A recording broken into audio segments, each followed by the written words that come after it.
I'm joined right now by Mark, Kyle, Tom, and Logan from the Scottish Quo tribute band My Status Quo. Welcome back once again.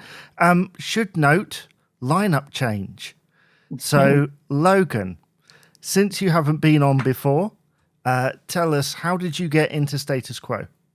So for me, it was I used to live in Dumfries, and they have the local football ground there was looking for ways in order to sort of fundraise money, and they decided we'll hold some gigs, and it ended up being Status Quo played one night, and Rick Astley played the other night.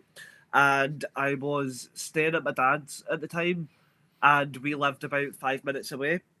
And one of the most distinct things I can remember was just hearing like the crowd start, and then the guitars kicked in, and then I was just like, "Whoa!" Because up until that point, I hadn't really heard like much sort of live music, and going into something like that as well, it was something otherworldly for me. And then over the years, I'd sort of started to branch out into my own sort of musical identity, and then started picking up Status Quo a lot more. I started getting into a lot more like 70s and 80s artists. And then I properly got into Quo at the start of this year when I went to go and see Francis Rossi up in Edinburgh. Little did I know it was Kyle and Tom were also in attendance that night, though we didn't actually know each other at that point.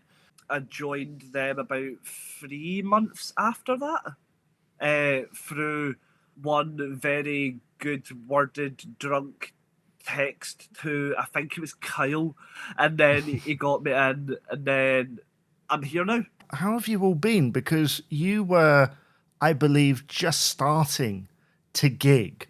How have you found kind of your journey progress as a Quo tribute band? Yeah, I think it's been good. I feel like now we're kind of really starting to find our feet. So we've kind of got Logan in now, and we've kind of put together a long-term plan in terms of how we're going to gig and what the kind of schedule is going to be moving forward, which has been great. I think we've kind of got a newfound solidity now moving forward, which I think is really, really good. And we're playing in Kyle's local town in a place called Crossford in December time. So we're working towards that at the moment and building a sort of bigger set, because our last show we played it Nice and Sleazy's and we sort of did a 45-minute set. We're trying to build that now into like an hour and a half and longer to try and really bring everything together, give kind of the audience a much wider Quo experience as well when they're going to come and see us at our shows. So yeah, feeling really good and positive and excited for the future, Jamie. Yeah. Are you planning anything seasonal? Because that is in December, and obviously that's when bands start to think about, the Christmas season. Oh, yeah. Well, we've got. Do we give it away? What do you think? I don't know. I'd say go for it. No. Yeah, we're going to learn the Quo Christmas. What's it called again? I've got the set here. It's Christmas time. It's Christmas time. It's Christmas time, yeah. It was the first time I'd heard it the other week. It was amazingly catchy. Yeah. Wait, Tom, why was it the first time you'd ever heard it? I know. I just never knew they'd done it. Well, it was Mark. It was like 1:30 in the morning, and it was just a random message popped up in our group chat, and it was Mark saying, I think we should go and learn this, and then went and listened to it again and was like, I think this is doable, and then Tom agreed, and then Kyle was the exact same, so now we're going to push on and get it learned.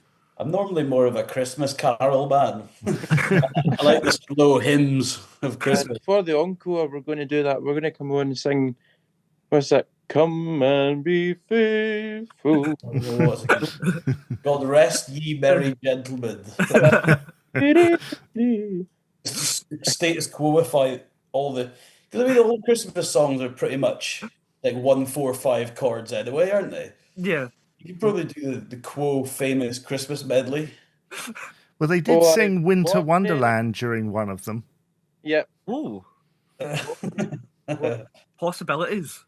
Yeah, I saw. I mean, I was looking when I managed to send this YouTube link at 1:30 in the morning or whatever. I was looking at the video and they're all, throwing snow at each other. But I do think it's a really underrated Christmas song, though. It's really pretty catchy. It ticks A all really, the really good boxes for a riff. Christmas song, definitely, doesn't it? I mean, my dad always says it doesn't get played enough on radio. It doesn't get it's no recognised as a Christmas song. It doesn't have the recognition that it deserves. No. You just hear all the same ones Hmm. on Yeah. the radio. Like, just obviously they're good songs, but I don't see why Status Quo don't get that recognition. Yeah. I think what we should do is cover it and then get our cover of it to be the hit. Like, was it the Beatles did Twist and Shout, didn't they? But that wasn't theirs. Aye, that's an idea. I mean, Yeah. there was a band in America called Yachtley Crew who actually covered it last year, and they released it on a Christmas EP. And a lot of people in that part of the world obviously hadn't heard the song before. I remember you watching that. How well did it do? I don't know. I think it was very popular, where they were, but I can't say for chart positions or anything like that. Oh, amazing. But it does show that, like you said, it's a song that stands up. Mm-hmm. Yeah. The unfortunate thing with It's Christmas Time is that in 2008, when it came out, was the time when Woolworths were closing down. And obviously, so the physical singles market just kind of dropped out, and it got to number 40 in the charts. And if that physical singles market had been stable, it probably would have got a little bit higher, maybe top 20, because a lot of the other Quo singles in the last sort of 5 years before that had got sort of top 20 placings. It was just an unfortunate timing, like a lot of things. You've said that you probably will have a go at this Christmas song. Yeah. Obviously, that time of year as well is party season, so a very good opportunity to bust out a medley or two. Will you be doing that, or will you be playing full songs? So I suggested medleys, but I think everyone wanted to do the full songs. there is a couple of songs, if I'm right, where we're going to be doing pictures of Matchstick Men into Ice in the Sun, The Wanderer into Something About You Baby I Like, All Stand Up into The Oriental, and 4,500 Times into Rain. Mm-hmm. So not exactly medleys, but a kind of Like good pairing. sort of mix. Tasteful pairings, seasoned wine. Yes, well done. I like that, Tom. Obviously, Logan, with you recently joining the band, how have you found fitting into the kind of regime that they've got? Well, I was quite lucky that before I'd joined as bass, I'd went in as drums. So I kind of had a sort of sense of what the rehearsals were like. I also spent a bit of time with Kyle and Tom after the rehearsal as well, so I kind of got to know them a bit more. And then I've been hanging out with them as well. It has been difficult at times, especially trying to learn some songs that might not necessarily have tabs available. At the moment, one of the songs that I have been struggling with is 4,500 Times, because there's very little in the way of sort of tablature available for that. So most of it's kind of been getting worked out through ear. I'm going to be contacting Billy from Status Quo, because he is an absolute genius when it comes to bass playing, and I know that he'll be able to offer the sort of advice that'll lead for that. But it's been really enjoyable. The three of them have been absolutely amazing, and it feels good, and it's incredibly professional. Pay them to say all this, by the way, Jamie. He was told on no uncertain terms, as long as you can get his 20 quid, as long as he says nice things about us. I was just wondering, Mark, he's talking about not having tabs available. I mean, you playing the drums you don't have that luxury? I don't know. For me, it's been a really interesting process because I've kind of ended up down a sort of status quo rabbit hole in a great way, like sort of delving into different films like Rock Till You Drop and the End of the Road tour film, and just sort of getting a sense from each drummer really, because I know there was multiple drummers, but just getting a sense of how each drummer would approach the songs. The one I found most useful in terms of my own playing is Pete Kircher. I really like the way he approached it. There's a sort of sharpness to his drumming that I really like. So I've used a lot of sort of old footage of him for reference, just in terms of trying to learn, and you can get a real feel for how he approaches a song and how you can incorporate that into your own playing. So a lot of it's been a case of trying to learn by ear, and you get a bit of that sort of visual cue as well.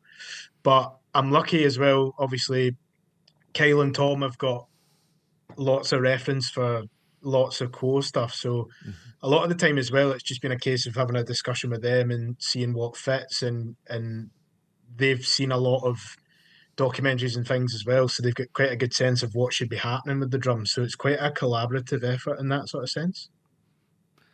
I think that's perhaps something that gets a little bit lost when people think of tribute bands, the amount of research that you must have to do. Yeah. That's a good Absolutely. point. Yeah. It's a lot of research, and it's the old it's the old cliche, but a lot of the time people aren't really looking at the drummer, or the priority usually is the front man or the really cool lead guitarist, right? So sometimes in concert films, a lot of what is actually being played on drums gets missed, not by any sort of, incompetence or anything. It's literally just because, I think the natural instinct is to focus on the singer, the voice, all that sort of stuff. So it's more difficult at times, definitely, to get that kind of reference for drumming, but I give it a good go. Yeah. Tom, how are you finding perfecting those Rick Parfitt grooves? So what I'm struggling with most is just how high he sings. Right. Like I never really realized, you don't really think about just how high a lot of these songs are.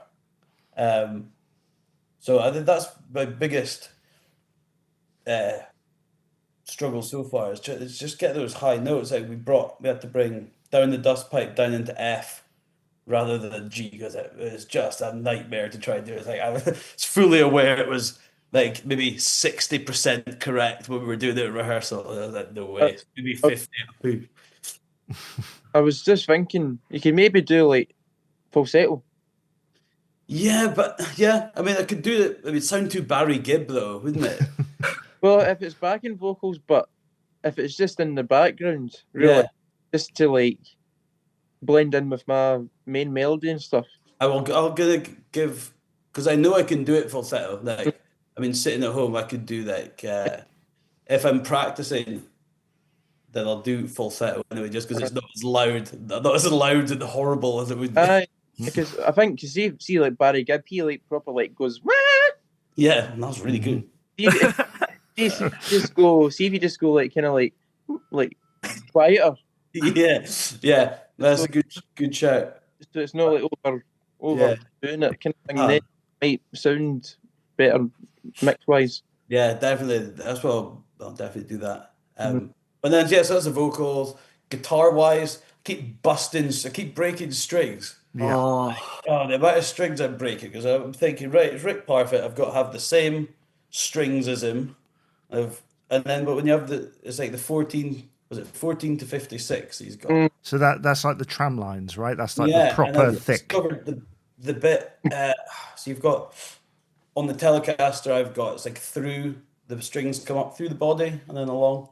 But I've noticed that he's modified it to have like a stop tail piece, and the strings rewind round and then back along. And I think so there's less tension in that one point. The strings don't come up and they're at an angle, because it's always just down at that bit that they break. So I'll take it into the guitar shop and get a nice, big, expensive mod. I think that's was going to have the next stage, because you can't really get his tone and the look of it right. If you don't play as hard as he plays, I think it's got to look right, and by that you have to sacrifice a lot of strings.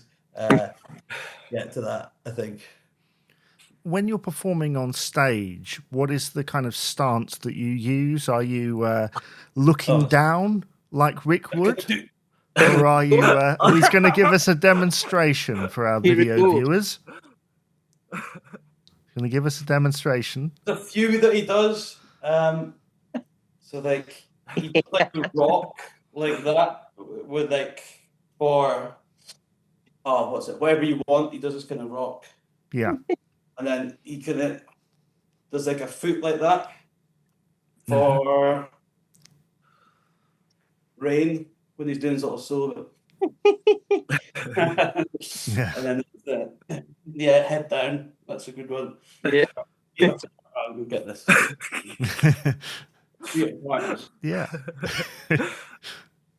He does more like his body than his leg. Yeah. Yeah, it's a couple of most inspired. I like the end of the road move set he does. I'm gonna need to hone into his end of the road move set. I see. The amount of research that you guys have done where you're even thinking of like the posture and the stance that isn't just that swaying motion that's they're kind of known for. There are other moves in there. Kyle, you have been on the podcast on your own. So we covered a lot of ground last time that we came. So I apologize if I'm repeating myself, but how are you finding perfecting those solos? Yeah, a lot of listening by ear, because there is a lot of stuff, obviously, it doesn't have a lot of... there was one guy, I can't remember his name now, but me and Tom actually watched him quite a lot. It was him that done... Yeah, he was great. He had the two guitar parts, so that helps. And then also from memory, I can still remember some things that he did, but now it's kind of by ear. Right. I've also been I'm helping Tom out with things like Dirty Water, for example. Yeah. Rick's parts for Dirty Water, I've been doing they kind of things to help Tom with that. Those sound great. Seeing that, the way he's got it tuned in that G, the chords sound lovely. Like it's another song I wasn't familiar with, really, Dirty Water. And it's very country-esque, if that's the right term, because it's got all the wee riffs and stuff. It's like, yeah, things like that. So I've been looking at all that kind of stuff for Tom, and for me doing the Francis Russell solos, it is looking at him, trying to figure out what he's playing. You know, you look at things and it's like, that must be that, but you think that does not sound right. So it's like, what the hell is he playing? So you just need to keep going over and over and over. I feel that over time, it'll just get better and better and better. All day I just sit and do a lot of all that kind of stuff. You've got this gig coming up in December, as you say. How much rehearsal are you planning to do for that? 3 months, hopefully. A solid amount. There's we're sort of sticking to a schedule at the moment of kind of every 2 weeks, and then more if we can. But just kind of working away at learning these songs, and then doing a bit of kind of self rehearsal as well. So like working on them at home. I'm fortunate enough I've got an electronic drum kit in the house, so I can kind of go and work out these parts and then bring them in to the rehearsal with the guys, and we can just sort of all come together and try and craft it. So that definitely speeds the process up, and everybody's like really disciplined in that way. So being able to put it all together for December time is like a really exciting target, and one that I know that we'll be able to smash through. You mentioned that you are practicing on an electronic drum kit when you're away from the band. Are there any setbacks to that? There's a few. So I mean, I'm lucky. It's a really great drum kit. It's a Roland TD20, which is really, really good. The only downside is obviously when you're hitting, it's like electronic kind of pads, so they respond to triggers. So sometimes in terms of dynamics, you're a bit limited in terms of what you can do, because I know obviously in certain songs when you're playing the shuffle, there's that sort of rise and fall of dynamics. It's quite hard to incorporate that sometimes on an electronic kit, like you could on an acoustic. But by and large, it does a really good job, because what you can do also is if you've got a Spotify playlist of, the set list and all the songs, is I can wire that through my ears into the kit and essentially play along to the songs as well. So I'm getting that feeling almost of being in a room with a group of guys, but I'm actually playing with Francis and Rick and all that through Spotify, while sort of drumming along. So there's definitely benefits to it as well. And it's, for me, not even just for this, but for practice in general, because I've got a lot of different projects and things, it's a massive asset, and you don't annoy the neighbours too much either, which is great. Are there any songs that you've tried that you might give a go, but you're not sure at the moment? The one I can think about now is a Little Lady. I just haven't played it yet. I know, but the weird thing is Rick's parts and all. It's hard to tell what Rick's actually playing for that, because it's the open G tune again. It's in the 4th fret, but then there's no tabs for that. What he plays, and you're trying to look and then try to copy what he's playing, and it just doesn't sound right to what Francis is playing.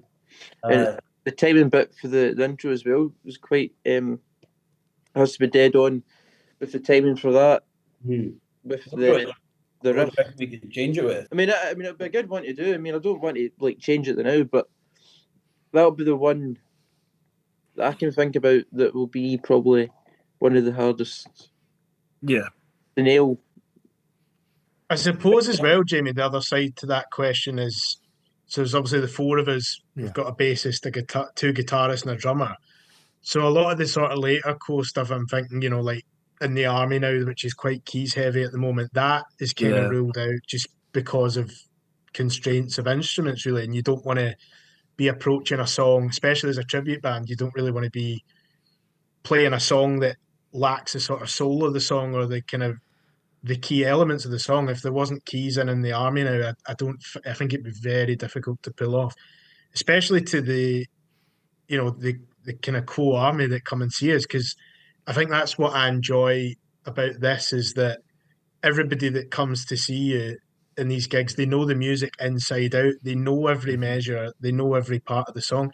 So it's a really exciting challenge for any musician, because if you make a mistake, straight away they're like, right, that was a mistake, I saw that, right? As the tribute police.